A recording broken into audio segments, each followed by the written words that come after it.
한국에서 온 게? 미쳤어!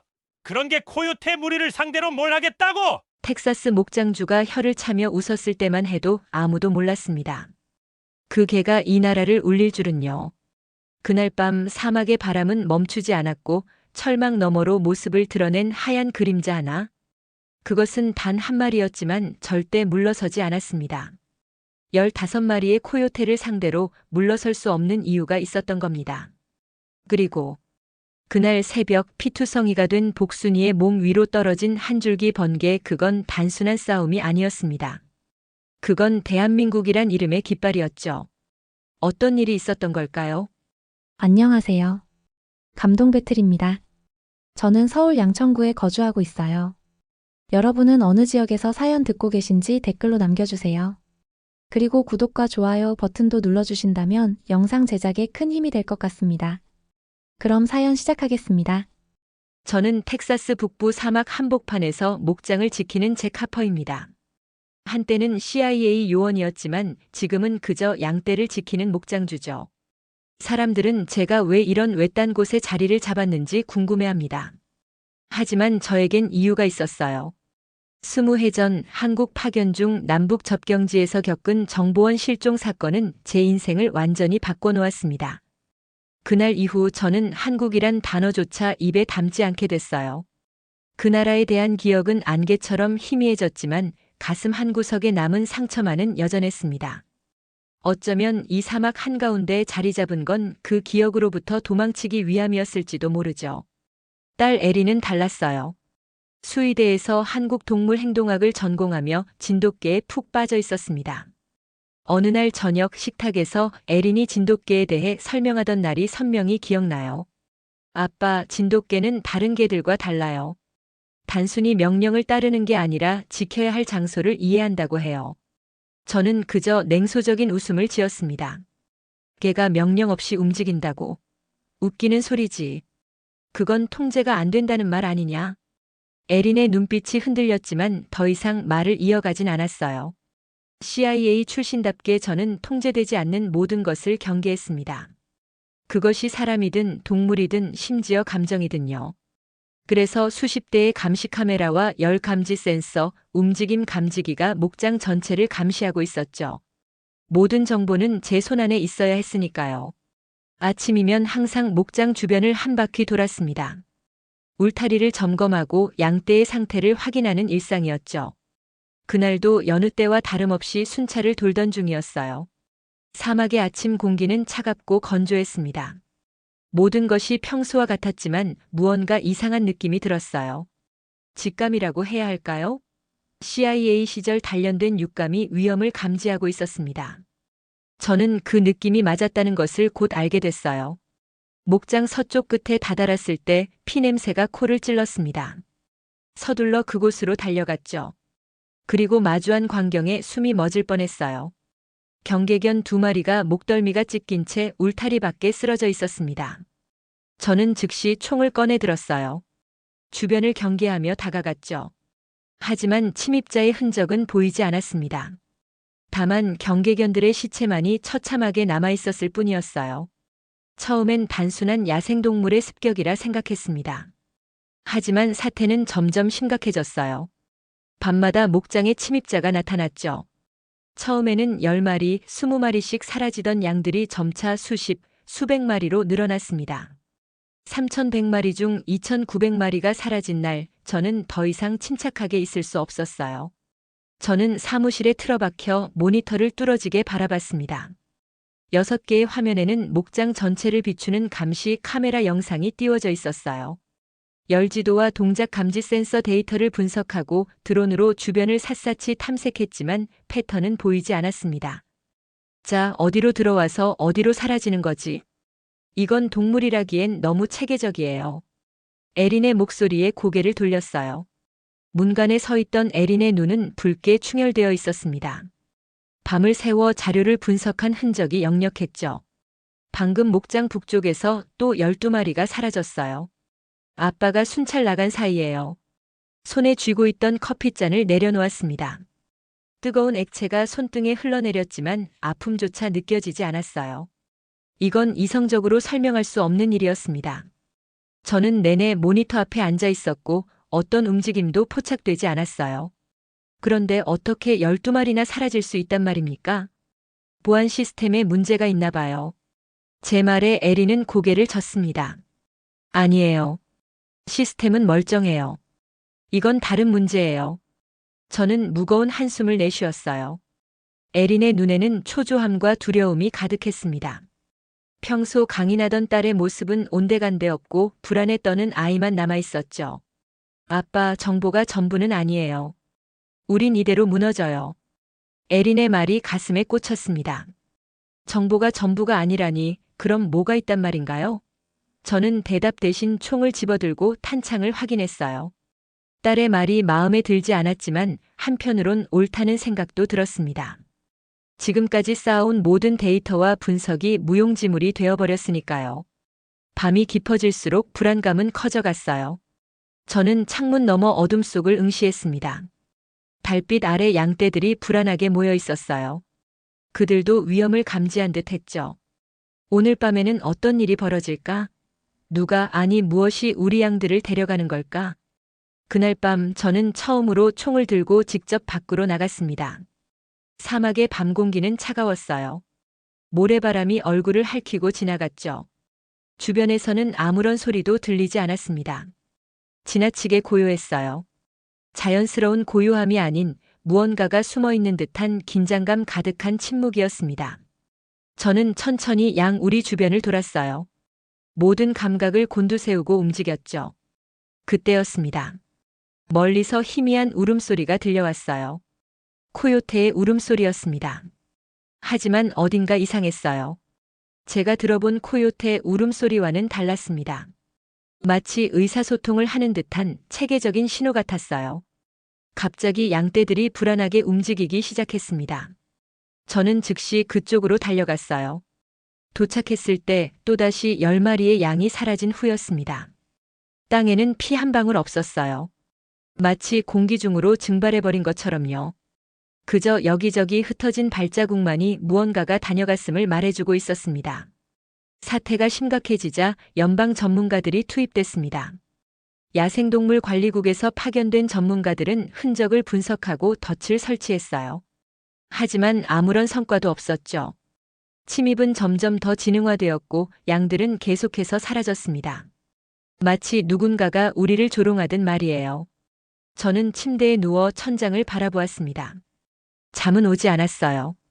머릿속으로는 CIA 시절처럼 위협 시나리오를 분석하고 있었죠. 3가지 가능성이 있었습니다. 첫째, 매우 지능적인 야생동물의 습격. 둘째, 조직적인 가축 도둑. 셋째, 저를 겨냥한 의도적인 공격이었어요. 첫 번째 가설은 동물의 행동 패턴으로는 설명하기 어려웠습니다. 동물은 본능적으로 움직이며 그들의 행동에는 항상 일정한 패턴이 있기 마련이죠. 하지만 이번 침입에는 패턴이 없었어요. 마치 패턴을 의도적으로 깨트리는 듯한 느낌이었습니다. 두 번째 가설도 마찬가지로 의심스러웠어요. 이렇게 많은 양을 훔치려면 대형 트럭과 수십 명의 인력이 필요합니다. 하지만 감시 카메라에는 어떤 차량도 사람의 흔적도 포착되지 않았어요. 게다가 이 외딴 사막에서 훔친 양을 어디로 옮길 수 있단 말입니까? 세 번째 가설이 가장 기분 나빴습니다. 제가 CIA에서 일할 때 만든 적이 아직도 저를 노리고 있을까요? 하지만 그들이 왜 직접적인 공격 대신 양을 노릴까? 그건 말이 되지 않았어요. 새벽녘 창문을 통해 들어오는 희미한 빛에 눈을 떴습니다. 언제 잠들었는지도 모르게 잠깐 졸았나 봅니다. 고개를 돌리자 방 구석에 에린이 앉아 있었어요. 컴퓨터 화면 불빛이 그녀의 얼굴을 파랗게 물들이고 있었죠. 잠은 안 자니? 제 물음에 에린은 고개를 들었습니다.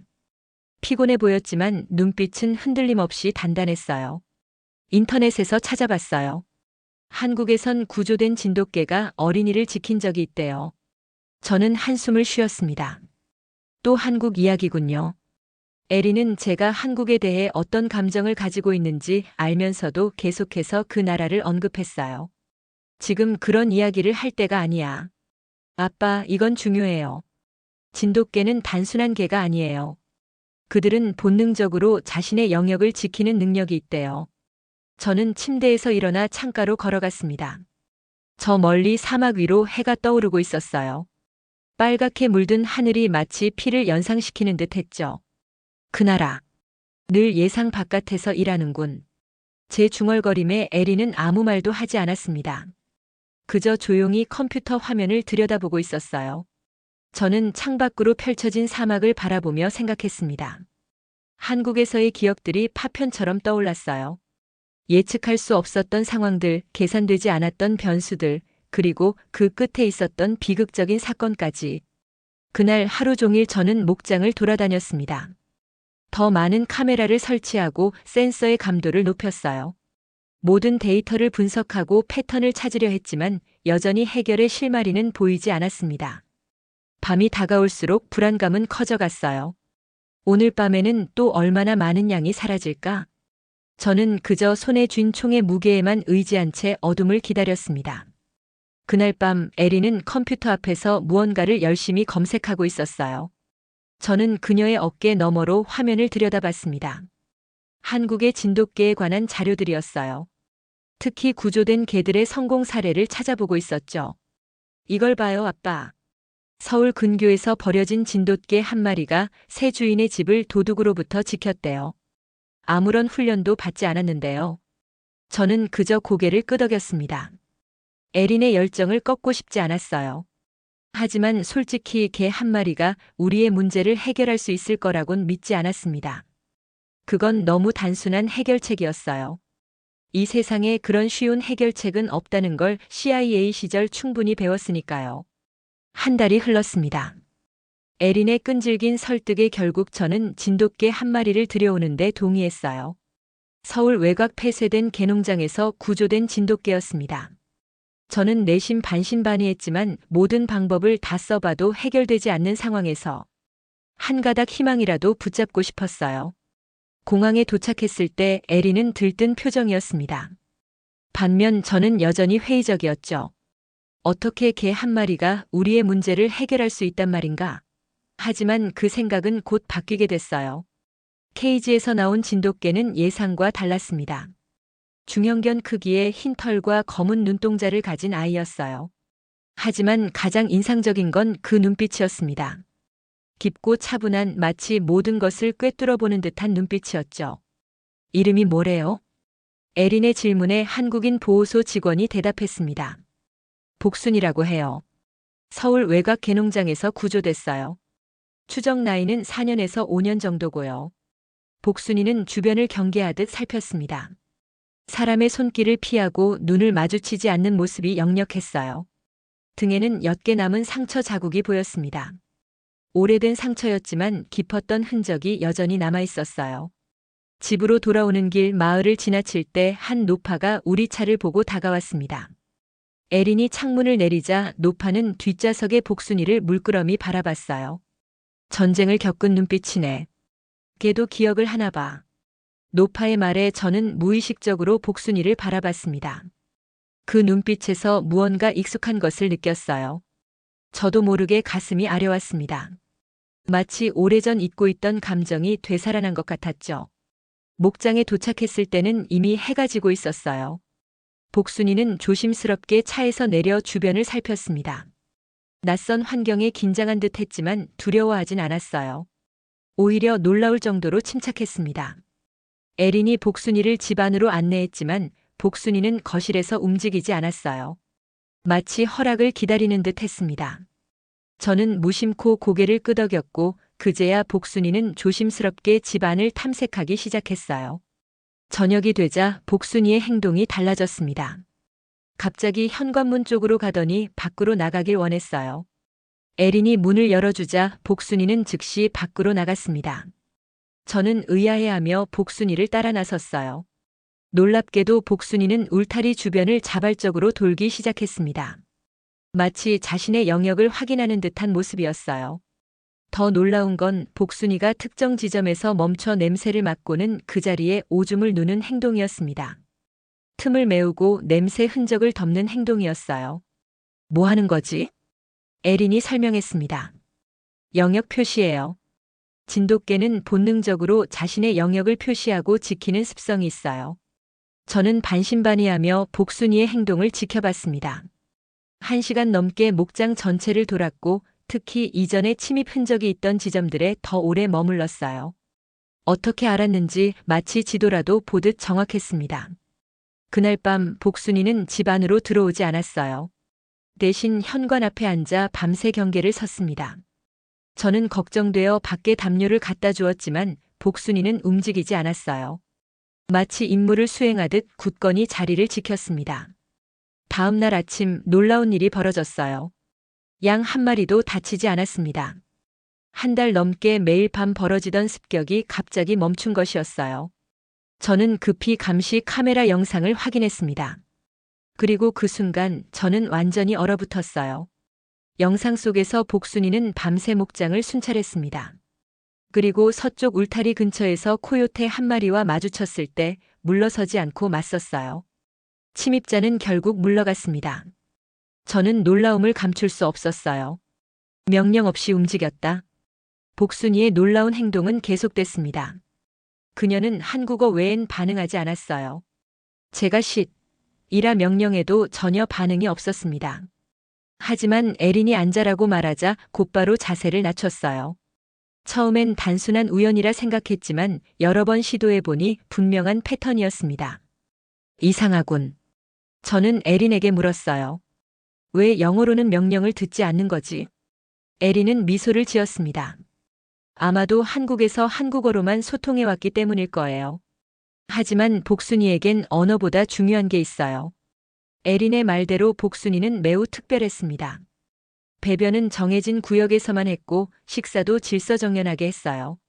어떤 훈련도 받지 않았는데 마치 오랫동안 엄격한 교육을 받은 군견처럼 행동했습니다. 마을 주민들도 복순이의 행동에 놀라워했어요. 어느 날 마을 공구점 주인인 랜디가 목장에 들렀을 때의 일입니다. 랜디는 개를 좋아하는 사람이었지만 복순이는 그를 경계했어요. 하지만 에린이 괜찮아라고 말하자 즉시 경계를 풀었습니다. 이건 진짜 교육을 넘은 수준인데?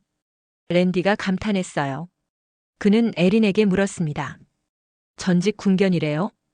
에린은 고개를 저으며 보호소 자료를 보여주었습니다. 아니요. 서울 외곽 개농장에서 식용 대기 중이던 아이였어요. 이 말에 랜디는 믿을 수 없다는 표정을 지었습니다. 사실 저도 마찬가지였어요. 어떻게 아무런 특별한 훈련도 받지 않은 개가 이런 행동을 할 수 있을까요? 저는 무표정한 얼굴로 복순이를 바라봤습니다. 그녀의 눈에서 무언가 다른 것을 발견했어요. 그건 단순한 복종이 아니었습니다. 오히려 자발적인 책임감, 사명감 같은 것이었죠. 훈련도 없이 정보를 바탕으로 한 게 아닌 감각으로 움직인단 말인가. 제 중얼거림에 복순이는 고개를 들어 저를 바라봤습니다. 그 순간 우리 사이에 뭔가 통했다고 느꼈어요. 서로를 이해하는 듯한 묘한 감각이었습니다. 날이 갈수록 복순이는 목장의 일부가 되어갔어요. 매일 밤 자발적으로 순찰을 돌았고 낮에는 양떼 근처에서 휴식을 취했습니다. 특히 어린 양들을 각별히 돌봤어요. 마치 모성애를 가진 듯한 행동이었습니다. 한 번은 복순이가 특정 지점을 계속 파헤치는 모습을 발견했어요. 처음엔 단순한 장난인 줄 알았지만 확인해보니 울타리 밑으로 파놓은 굴이 있었습니다. 아마 침입자들이 만든 통로였을 거예요. 복순이는 그것을 감지하고 알려준 것이었습니다. 대단하군. 저는 진심으로 감탄했어요. 수십 대의 감시 카메라와 열 감지 센서도 발견하지 못한 것을 복순이는 단번에 찾아냈습니다. 그것도 본능만으로요. 또 다른 날 복순이는 갑자기 울타리 동쪽으로 달려갔어요. 저는 호기심에 그녀를 따라갔습니다. 도착해보니 양 한 마리가 관목에 뿔이 걸려 있었어요. 복순이는 그 양 옆에서 기다리고 있었습니다. 마치 저를 부른 것 같았죠. 그날 밤 저는 오랜만에 깊은 생각에 잠겼습니다. CIA에서 전 항상 데이터와 정보를 기반으로 판단했어요. 모든 것에는 이유가 있고 패턴이 있다고 믿었죠. 하지만 복순이는 그런 논리를 뛰어넘는 존재였습니다. 그녀는 감각으로 움직였어요. 본능에 충실했고 그것이 때로는 모든 데이터보다 정확했습니다. 창밖으로 보이는 별들을 바라보며 한숨을 내쉬었어요. 어쩌면 전 너무 오랫동안 한 가지 방식만을 고집해왔는지도 모릅니다. 세상엔 우리가 이해하지 못하는 것들이 많다는 사실을 인정해야 할 때가 온 것 같았어요. 그날 이후 저는 복순이를 다르게 대하기 시작했습니다. 더 이상 단순한 개가 아니라 동료로 여겼어요. 그리고 놀랍게도 복순이도 그것을 느끼는 듯 했습니다. 우리 사이엔 특별한 유대감이 형성되기 시작했어요. 텍사스 사막의 날씨는 예측하기 어렵습니다. 맑던 하늘이 순식간에 먹구름으로 뒤덮이곤 하죠. 그날도 마찬가지였어요. 오후부터 하늘이 검게 변하더니 폭풍경보가 내려졌습니다. 라디오에서는 모두 안전한 곳으로 대피하라는 안내가 반복되고 있었어요. 저녁 무렵 바람이 거세게 불기 시작했습니다. 창문이 흔들리는 소리가 집 안을 가득 채웠어요. 저는 창문을 단단히 잠그고 양떼들이 안전한지 확인했습니다. 하지만 복순이의 모습이 보이지 않았어요. 복순이 봤니? 에린에게 물었더니 그녀도 고개를 저었습니다. 갑자기 불안감이 밀려왔어요. 폭풍이 오기 전에 이상한 고요함 속에서 뭔가 잘못되고 있다는 느낌이 들었습니다. 바로 그때였어요. 먼 거리에서 들려오는 복순이의 짖는 소리. 평소와는 다른 경고하는 듯한 날카로운 소리였습니다. 저는 즉시 총을 집어들고 밖으로 뛰쳐나갔어요. 에린도 뒤따라 나왔습니다. 저기요. 에린이 손가락으로 목장 동쪽을 가리켰어요. 어둠 속에서 희미하게 복순이의 흰 털이 보였습니다. 저는 손전등을 비추며 그쪽으로 달려갔어요. 바람이 점점 더 거세져 앞으로 나아가기 힘들었습니다. 복순이는 울타리 근처에서 뭔가를 향해 짖고 있었어요. 저는 총을 겨누며 조심스럽게 다가갔습니다. 그때 에린이 갑자기 비명을 질렀어요. 뒤돌아보니 그녀가 넘어져 있었습니다. 다리가 빠졌어요. 에린이 고통스러운 표정으로 말했어요. 늪지에 발이 빠져 접질린 모양이었습니다. 저는 급히 에린에게 달려갔어요. 그 순간 수풀 속에서 무언가가 움직이는 소리가 들렸습니다. 천천히 고개를 돌렸을 때 저는 숨이 멎는 광경을 목격했어요. 코요테 떼가 모습을 드러냈습니다. 15마리는 좋게 넘어 보이는 코요테들이 우리를 둘러싸고 있었어요. 그들의 눈이 달빛에 번뜩였습니다. 평소보다 훨씬 큰 녀석들이었어요. 아마도 북쪽에서 내려온 하이브리드 종일 겁니다. 제가 총을 들어 올리려는 순간 갑자기 하늘에서 번개가 번쩍였습니다. 그 불빛에 놀란 코요테들이 잠시 움찔했어요. 그 찰나의 순간 복순이가 에린 앞으로 뛰어들었습니다. 그녀는 몸을 낮추고 등을 보이며 코요테들을 향해 으르렁댔어요. 상황이 심각했습니다. 저는 에린을 일으켜 세우려 했지만 그녀는 통증 때문에 제대로 설 수 없었어요. 코요테들은 점점 더 원을 좁혀오고 있었습니다. 그들 중 한 마리가 앞으로 나서며 날카로운 이빨을 드러냈어요. 복순이가 앞발로 땅을 긁으며 더 크게 짖었습니다. 그녀의 이마에서는 피가 흐르고 있었어요. 아마도 제가 오기 전에 이미 한 차례 싸움이 있었던 모양입니다. 하지만 복순이는 물러서지 않았어요. 오히려 더 단호하게 버티고 서 있었습니다. 복순아, 이리 와. 에린이 한국어로 소리쳤지만 복순이는 움직이지 않았어요. 마치 마지막 방어선처럼 에린과 저를 지키고 있었습니다. 그녀의 눈에서는 두려움이 아닌 강한 의지가 느껴졌어요. 코요테 한 마리가 갑자기 뛰어올라 복순이를 향해 달려들었습니다. 순간적으로 일어난 일이라 제가 총을 쏠 틈도 없었어요. 하지만 놀랍게도 복순이는 몸을 재빨리 돌려 그 코요테의 목을 물었습니다. 짧은 비명 소리와 함께 코요테가 땅에 쓰러졌어요. 그 광경을 본 다른 코요테들이 일제히 달려들었습니다. 저는 급히 두 발의 총성을 울렸어요. 한 마리가 쓰러졌지만 나머지는 계속해서 복순이를 공격했습니다. 그것은 마치 지옥과도 같은 광경이었어요. 복순이는 믿을 수 없는 용기로 맞섰습니다. 한 마리, 두 마리를 물리치며 결코 뒤로 물러서지 않았어요. 저는 계속해서 총을 쏘았지만 폭풍우 속에서 정확한 조준이 어려웠습니다. 하지만 그 순간 갑자기 하늘에서 강렬한 번개가 내리쳤어요. 그 섬광에 놀란 코요테들이 잠시 주춤했습니다. 저는 그 기회를 놓치지 않고 몇 발의 총성을 더 올렸어요. 마침내 코요테들이 물러나기 시작했습니다. 하나둘씩 어둠 속으로 사라져갔어요. 폭풍우가 정점에 달한 그 순간 피투성이가 된 복순이의 몸 위로 한 줄기 번개가 떨어졌습니다.